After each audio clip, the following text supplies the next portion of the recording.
கிறிஸ்துவுக்குள் மிகவும் பிரியமான தேவ பிள்ளைகளே, ஆசீர்வாதமான குடும்பம் இந்த நிகழ்ச்சியின் மூலம் உங்களை சந்திப்பதில் என் இருதயம் கர்த்தருக்குள் மிகுந்த மகிழ்ச்சி அடைகிறது.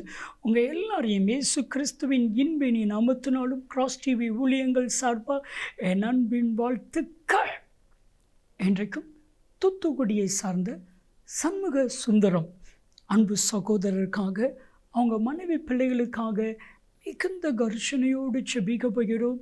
அவர்கள் கேட்டுக்கொண்ட ஒரு உன்னதமான ஜெப விண்ணப்பம், குடும்பம் ரட்சிக்கப்பட வேண்டும், என் மனைவி பிள்ளைகள் ரட்சிக்கப்பட வேண்டும், குடும்பத்தை கர்த்தர் ஆசீர்வதிக்க வேண்டும். யோசுவா சொல்லுகிறான், நானும் என் வீட்டாருமோ வென்றால் கர்த்தரையே சேவிப்போம். இன்னைக்கு ஒவ்வொருவரும் சொல்ல வேண்டிய ஒரு வார்த்தை, நானும் என் குடும்பமும் கர்த்தரை மாத்திரம் சேவிப்போம். மனிதர்கள் அல்ல, உலகத்தை அல்ல, பணத்தை அல்ல, கர்த்தரை சேவிப்போம். அந்த குடும்பம் ரட்சிக்கப்படும், குடும்பம் ஆசீர்வதிக்கப்படும். இவங்க குடும்பத்தை சண்முக சுந்தரம் குடும்பத்திற்காக ஜெபிக்கலாமா? அன்பின் தகப்பனே, அன்பு சகோதரர் சண்முகம் சுந்தரத்திற்காக நானும் கிராஸ் டிவி ஜெப பங்காளர்களும் இணைந்து ஜெபிக்கிறோம். மனைவி பிள்ளைகளை ரட்சிங்க, குடும்பத்தை ரட்சிங்க, சகைவையும் அவனுக்குண்டான யாவற்றையும் ரட்சித்தீரே, இந்த குடும்பம் ரட்சிக்கப்படட்டும். நீர் அப்படி செய்கிறதற்காய் நன்றி நன்றி நன்றி. நீங்கள் பேசுங்க, நாங்கள் கேட்கிறோம். இயேசு கிறிஸ்துவின் நாமத்தில் ஜெபிக்கிறோம் ஜீவனில் பிதாவே, ஆமென் ஆமென். கிறிஸ்துவுக்குள் மிகவும் பிரியமான தெய்வ பிள்ளைகளே, ஆசீர்வாதமான குடும்பம் இந்த நிகழ்ச்சிக்காக ஆண்டவருடைய பாதத்தில் காத்திருந்த பொழுது கர்த்தர் சொன்ன கர்த்தருடைய வார்த்தை, தோல்வி ஜெயமாய் முடியும். ஆரம்பிக்கிறது என்னமோ பிசாசு தான், ஆரம்பிக்கிறது என்னமோ மனிதங்க தான், ஆனால் முடிக்கிறது கர்த்தர். தேவ பிள்ளைகளுக்கு அது ஜெயமாய் கர்த்தர் முடித்து கொடுப்பா. நல்ல பாருங்க, துவக்கம் முடிவு, இதுக்கு இடையில் ஜெபம் இருக்குது. நம்ம வாழ்க்கையில் துவக்கம் அது தோல்வியாக இருக்கலாம், ஆனால் முடிவு ஜெயமாக இருக்கணும்னா அதுக்கு நடுவில் ஒரு காரியம், ஜெபம். அப்போஸ்தலர் 12வது அதிகாரம் முழுவதும் நீங்கள் வாஸ்து பார்த்தா, ஏரோது தேவனுடைய பிள்ளைகளை, அப்போஸ்தலர்களை துன்பப்படுத்த துவங்கினான், கொலை செய்ய துவங்கினான். சரியா?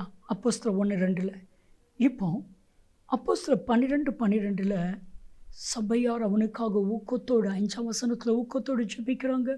மார்க்கு என்று பெயர் கொண்ட யோவானுடைய தாயாகிய மரியாள் வீட்டில் அநேகர் கூடி ஜெபிக்கிறாங்க. கொலை செய்யணும்னு சொல்லி தீர்மானித்த பேதுருவை கர்த்தர் வெளியே கொண்டுட்டு வராரு. கொலைக்கு நியமிக்கப்பட்ட பேதுருவை கர்த்தர் வெளியே கொண்டுட்டு வந்துட்டார். ஆனால் முடிவு, ஏரோதுடைய ஜென்ம நாள், ஏரோதுடைய பிறந்த நாள் அன்றைக்கு ஒரு பெரிய சிங்காசனத்தில் ஏரோது உட்கார்ந்துருக்கிறான். ஜனங்களை பார்த்து ஒரு ப்ரீச், ஒரு பயங்கரமான ஒரு வார்த்தைகள் பேசுகிறான். இந்த ஏரோது பேசின உடனே ஜனங்கள் இருக்காங்க தெரியுமா? நல்லா கவனிச்சுக்கோங்க. ஜனங்கள் தான் அவங்கள உயர்த்தவும் செய்வாங்க, கவுத்தவும் செய்வாங்க. ஜனங்கள் சொல்கிறாங்க, இது மனுஷனுடைய சத்தமே இல்லை, இது தேவனுடைய சத்தம். கனத்துக்கும் மகிமைக்கும் உரியவர் கர்த்தர் ஒருவர் தான். ஏரோதுடைய சத்தம் ஏரோதுடைய சத்தமா இல்லையா, அது தேவனுடைய சத்தமா? ஒரு மனுஷனை தேவனுக்கு ஒப்பிட்டா தேவத்தால் தாங்க முடியுமா? மனுஷன் நீசன், மனுஷன்தான். இந்த மனுஷனை ஆண்டவர் மண் என்று நினைவு கூறுகிறார். சங்கீதம் 103:14 அவர் நம்மை மண் என்று நினைவுகிறார், நம்ம மண். ஸோ இது ஆண்டவருக்கு பிடிக்காம கர்த்தர் ஏரோதை அடித்தா. அப்படியே அந்த சிங்காசனத்தில் புழு புழுத்து சாகிறான், புழுத்து சாகிறான்.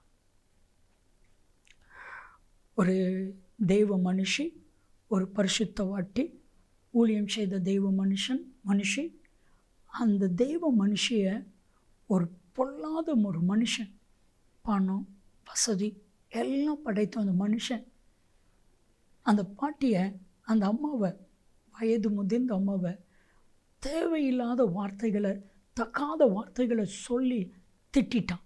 எல்லாரும் முன்னாடியும் திட்டான்.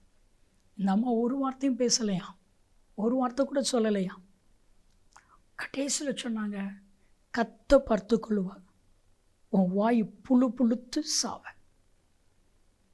சொல்லி முடித்தோன்னே அந்த ஆள் இந்த வயதான இந்த அம்மாவுடைய கன்னத்திலே அடிச்சுட்டு, நானும் இருப்பேன், நீ இருப்பேன், நீ என்னை பார்த்துட்டு தான் சாகணும். இந்த அம்மா வயசானம்மா சிரிச்சங்க. என்ன ஒரு பயங்கரனா, அடுத்த நாளே அவருடைய வாயில் ஒரு புண், அந்த புண் பெருசாச்சு. அது ரொம்ப கொடூரமான புண்ணாகி அந்த வாயில் புழு புழுத்து சில மாதத்துக்குள்ளேயே செத்து போயிட்டார். தேவன் எவ்வளவு நல்லவர். நீங்கள் தோக்கிறதுக்காக பிறக்கலை, நீங்கள் ஜெயிக்கிறதுக்காக பிறந்திருக்கீங்க. இயேசு கிறிஸ்துவை சொன்னார் யோவான் 16:33, இந்த உலகத்தில் உபத்திரவம் உண்டு, திடன் கொள்ளுங்கள், நான் உலகத்தை ஜெயித்தேன். ஆண்டவர் ஜெயிச்சார். எப்போ ஜெயிச்சார்? முடிவில்லை. பிசாச சிலுவையில் ஜெயித்தார். நீதிமொழிகள் 21:31, குதிரைகள் யுத்த நாளுக்காக ஆயத்தமாக்கப்படும். எல்லா மிருகத்தையும் யுத்தத்தில் கொண்டு நிப்பாட்ட முடியாது. குதிரைகள் தான் யுத்தத்தில் அது பயப்படாமல் போகும். ஒரு மானை கொண்டு யுத்தத்தில் விட முடியுமா? ஒரு கழுதையை கொண்டு ஒரு யுத்தத்தில் விட முடியுமா? தெரிச்சு ஓடிடும். ஒரு பெரிய ஒட்டக சிவியை கொண்டு யுத்தத்தில் விட முடியுமா? தெரிச்சு ஓடிடும். ஒரு புலியை கொண்டு யுத்தத்தில் விட முடியுமா? அதுக்கு அறிவே இருக்காது. ஆனால் அந்த குதிரை யுத்தம் வர்றதுனாலே அதுக்கு ஒரு வெறி. நீங்களும் கர்த்தருடைய குதிரைகள், கர்த்தருடைய யுத்த நாளுக்காக ஆயத்தமாக்கப்பட்ட யுத்த குதிரைகள். நீங்கள் ஆயத்தமாக்கப்பட்ட ஜெயம் கர்த்தரால் வரும். இது வரைக்கும் உங்கள் வாழ்க்கையில் என்னென்ன காரியத்தெல்லாம் நீங்கள் தோற்று போனீங்களோ அத்தனை காரியத்திலும் கர்த்தர் உங்களுக்கு சேர்த்து கொடுக்க போகிறார். என் கூட இணைந்து ஜெபிப்பீங்களா? ஆண்டவருக்கு ஒரு பெயர் உண்டு. 1 கொரிந்தியர் 15:57, ஜெயம் கொடுக்கிற தேவன். 1 சாமுவேல் 15:29, இஸ்ரவேலின் ஜெயபலமானவர். யாத்ராகமம் 17:15, எக்கோவா நிசி, ஜெயம் கொடுக்கிற தேவன். ஜெபிக்கலாமா? தகப்பானே, இவருடைய வாழ்க்கையில் இருக்கிற தோல்விகள் ஜெயமாய் முடியட்டும். செய்கிறதற்காய் நன்றி, நன்றி. இயேசு கிறிஸ்துவின் நாமத்தில் ஜெபிக்கிறோம் ஜீவனில் பிதாவே, ஆமென். தோல்வி எல்லாம் ஜெயமாய் முடியும். நன்மையும் கிருபையும் ஆசீர்வாதங்களும் நிச்சயமாய் உங்களை தொடரும். ஆமென், ஆமென்.